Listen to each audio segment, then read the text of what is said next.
立法院专业委员会今仔继续审查大法官同意权案，针对大法官洪提名人肖文生，那你立委是拢真关心去年立法院一款刑事法修正的争议。另外，民众党有立委是问提名人，刚支持法定直播试办，嘛建议讲会当用金华城案来试办。 立法院专业委员会审查司法院大法官被提名人肖文生的资格，那立委重点伫去年立法院这款刑事法修法的议题。国民党立委吴宗宪要求肖文生说明对国会调查权的看法。民进党立委罗水龙是关注对表示国会立场。它是一个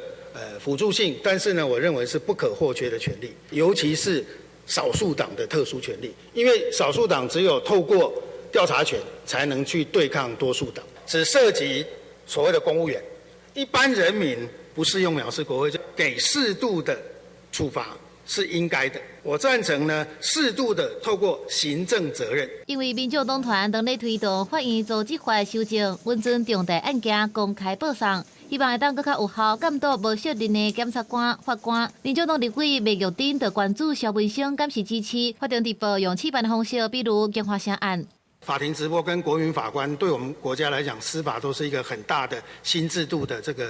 个引进嘛。策略可以，但是不能用细数的案件。国民法官在试行的时候是用以前已经确定判决的案件。